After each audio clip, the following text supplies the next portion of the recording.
Welcome back to your channel natural fact. और मेरे प्यारे बच्चों, आज की इस वीडियो में जानेंगे मोस्ट इम्पॉर्टेंट मोशन के लॉ को, जो कि मोशन को सबसे अच्छे से डिस्क्राइब करता है। That is the third law of motion, जो हम अपनी डेली लाइफ में और मोटिवेशनल स्पीच में बहुत सारी जगह इसका एप्लीकेशन हम देखते हैं। ठीक है, तो सबसे इंटरेस्टिंग लॉ यही है, Newton third law of motion.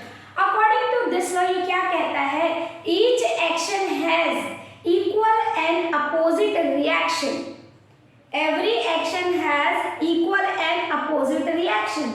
अगर आप हो, ठीक है, आपको कोई बार बार एक ही बात करे तो एक टाइम बाद क्या करोगे, आप भी रिप्लाई करोगे उसका, है ना। तो आप क्या करो, उसका रिएक्शन दे रहे हो। कोई एक्शन कर रहा है, आपको बार बार टीज कर रहा है, ठीक है, या आपको परेशान कर रहा है, तो आप भी क्या करोगे, एक टाइम बाद उसका रिप्लाई करोगे। तो ये भी क्या है, Newton third law of motion है। ठीक है, जो संदीप माहेश्वरी जी इतने बड़े बड़े मोटिवेशनल जो स्पीकर हैं, वो भी इस लॉ को मानते हैं कि each action has equal and opposite reaction but they are in different body. ठीक है, तो बेटा क्या होता है, हर एक एक्शन का इक्वल और अपोजिट रिएक्शन होता है। ठीक है, तो Newton third law of motion क्या कहता है, every action has equal and opposite reaction. हर किसी का क्या होता है, कोई भी एक्शन होता है बेटा, उसका एक इक्वल और अपोजिट रिएक्शन होता है। अगर आप पानी में पत्थर फेंकते हो तो पानी भी उछलता है। तो ये भी क्या है, Newton third law of motion है, आप हर जगह देख सकते हो। ठीक है, लेकिन याद रखना, एक्शन और रिएक्शन अलग अलग बॉडी पे होता है। ठीक है, आप नॉर्मल बात करूं तो आपको मान लो कोई परेशान कर रहा है, तो मान लो कोई ए है आपका फ्रेंड और आप हो बी। ठीक है, ए जो आपका फ्रेंड है, आपकी लड़ाई हो गई, वो बार बार आपको टीज कर रहा है। ठीक है, फॉर एग्जाम्पल, तो वो क्या कर रहा है, एक्शन कर रहा है, किस पे कर रहा है, बी पे कर रहा है। ठीक है, लेकिन उसके एक्शन से जो रिस्पॉन्स होगा, जो रिएक्शन होगा, वो किसका होगा, बी का होगा।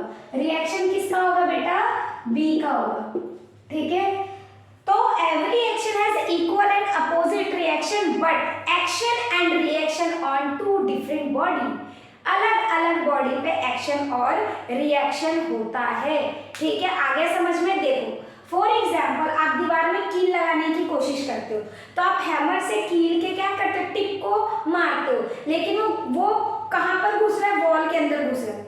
ठीक है, तो ये भी क्या है, इक्वल एंड अपोजिट रिएक्शन का एग्जाम्पल है। ठीक है, हालांकि हमारे गांधी जी इसको फॉलो नहीं करते थे। वो कहते थे अगर कोई आपको एक थप्पड़ मारता है तो आप दूसरा गाल भी आगे कर दो और वो शर्म के मारे आपको पिटाई नहीं करेगा। लेकिन आज की डेट में ऐसा कुछ नहीं है। लेकिन आपको क्या करना है, पोलाइट रहना और सबसे अच्छे से बात करनी है, लेकिन किसी की भी गलत बात को नहीं सुनना है। ठीक है, आपको रिएक्शन देना है, आप उसको वहीं रोक देना अपने रिएक्शन से। ठीक है, तो चलो, ये तो हमारी एक नॉर्मल लाइफ की बात हो गई। अब हम इसके कुछ एप्लीकेशंस को डे टू डे लाइफ में पढ़ लेते हैं। चलो बेटा, तो सबसे पहले एक इंटरेस्टिंग एप्लीकेशन को पढ़ लेते हैं, दैट इज द स्विमिंग। ठीक है, देखो, जब हम स्विमिंग करते हैं, आप या फिर आप नहीं भी करते हो, आपने स्विमर को देखा होगा, वो क्या करते हैं, वाटर को हटाते हैं और अपने पैरों को ऐसे ऐसे ऐसे ऐसे करते रहते हैं ना।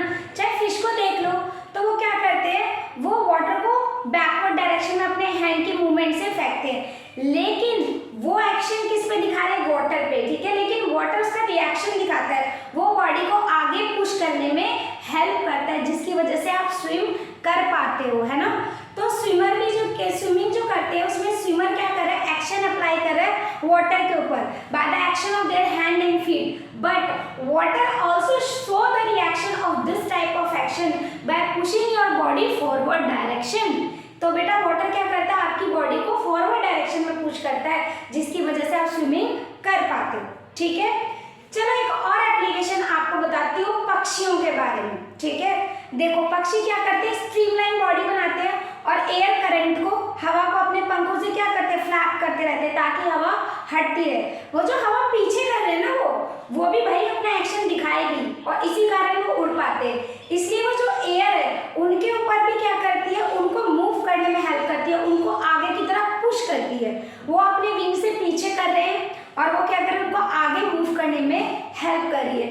तो बर्ड भी ऐसे ही फ्लाई करते हैं। आगे समझ में? देखो बेटा, जब हम नाव से उतरते हैं, सपोज करो ये आपका ग्राउंड है, ठीक है, और ये आपकी यहाँ पर बोट है पानी के अंदर। यहाँ से कोई आदमी अपना एक पैर आगे रख रखा है और एक पैर पीछे और उतरने की कोशिश हो रहा है। देखो वो धक्का किस तरफ मारता है, इस तरफ, लेकिन उसका मोशन किस तरफ होता है, आगे फॉरवर्ड डायरेक्शन में होता है, ठीक है।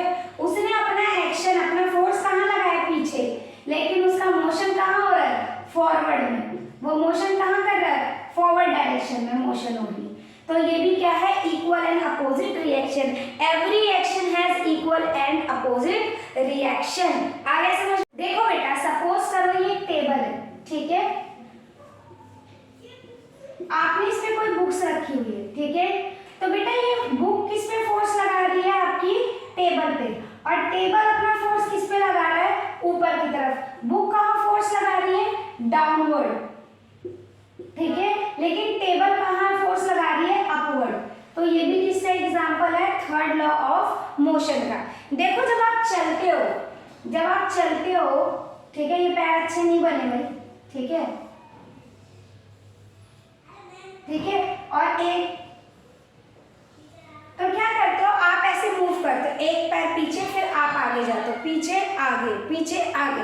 तो वो क्यों होता है, क्योंकि ये भी थर्ड लॉ ऑफ, आप फोर्स तो पीछे वाले पे लगाते हो आगे बढ़ने के लिए। आप खुद अभी वॉक करके दिखाओ, देखो जो आप पैर पीछे करोगे ना, उस पे फोर्स अप्लाई करते हो और आगे वाला पैर आपका आगे आता है, दूसरा वाला पैर, ठीक है।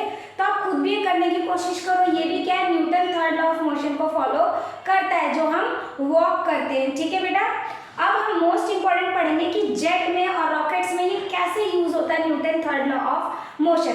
देखो बेटा, उनके जो बॉटम में ना गैस चैम्बर होता है, उसके बीच में एक हॉल होता है जिसमें गैस चैम्बर होता है, और वहाँ पे गैसेस को हीट किया जाता है बहुत हाई टेम्परेचर पे। तो बेटा जो रॉकेट होता है ना, उसके बेसिस में आपका क्या होता है, फ्यूल चैम्बर होता है उसके बॉटम में, जिसमें होल होता है, और गैसेस को हाई टेम्परेचर पे क्या किया जाता है, बर्न किया जाता है, जिससे प्रेशर एक्सर्ट होता है। और आप देखो रॉकेट बढ़ता है तो ऐसे करके आगे की तरफ भागता है, यूं आगे फिर भागता है, बैकवर्ड डायरेक्शन में मूव होती है वो गैसेस, जिसकी वजह से वो जो हॉट गैसेस हैं, जो बैकवर्ड डायरेक्शन में अपना फोर्स अप्लाई करी है, उसकी वजह से वो जो आपका जो रॉकेट है आगे की तरफ मूव करता है हाई स्पीड में, ठीक है। तो ये भी थर्ड लॉ ऑफ एप्लीकेशन का एग्जांपल है। आगे समझ में बेटा?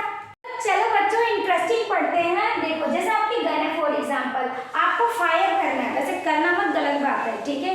आप वैसे देखो जो लोग फायर करते हैं, टीवी में देखो और भी बहुत सारी जगह देखो, तो जब फायरिंग होती है तो फोर्स हम आगे की तरफ लगाते हैं, ठीक है, आगे की तरफ लगाते हैं, लेकिन ये गन दोबारा रिकॉइल हो जाती है। क्यों हो जाती है? क्योंकि each action has equal and opposite reaction. Newton third law of motion को फोर्स लगाया, इसलिए गन आगे की, गन में जो बुलेट थी वो आगे चली गई, ठीक है, लेकिन वो भी तो फोर्स लगाएगी ना, और उस कारण गन क्या होती है बेटा, रिकॉइल हो जाती है। और आप देखो जो ऐसे ठोकते हैं ना, मतलब जो गन फायर करते हैं बेसिकली, उनके कंधे में जर्क आ जाता है, अचानक से पीछे होता है, वो भी इसी कारण होता है, because every action has equal and opposite reaction. आगे समझ में बेटा? तो मैं अब आपको पढ़ाऊंगी आपका law of conservation of momentum, जो हमने मोमेंटम पढ़ा था, P = m × v, इसके लॉ को पढ़ेंगे, ठीक है बेटा। तो चलो पढ़ते हैं। तो बेटा हम पढ़ते हैं लॉ ऑफ कंजर्वेशन। देखो सेकंड लॉ में आपने बच्चा क्या पढ़ा था कि जो हमारा F है, अकॉर्डिंग टू सेकंड लॉ क्या होता है, change in momentum upon t, ये पढ़ा था। P2 - P1 क्या है, चेंज इन मोमेंटम।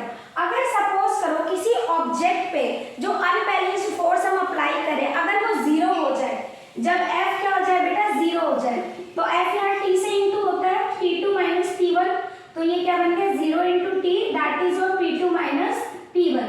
तो जब ये 0 से इंटू होगा तो ऑटोमेटिक 0 बन जाएगा, P2 - P1, तो ये क्या हो जाएगा, P2 = P1। यानी ये बताता है when the unbalanced force becomes zero, the momentum remain conserved।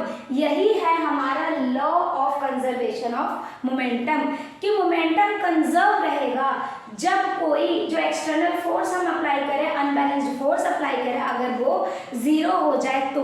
आगे समझ में बेटा? तो बेटा हम मिलते हैं नेक्स्ट वीडियो में, उसमें हम डिस्कस करेंगे कुछ न्यूमेरिकल्स को, ठीक है। जब तक प्लीज मेरे चैनल को लाइक और सब्सक्राइब करिए।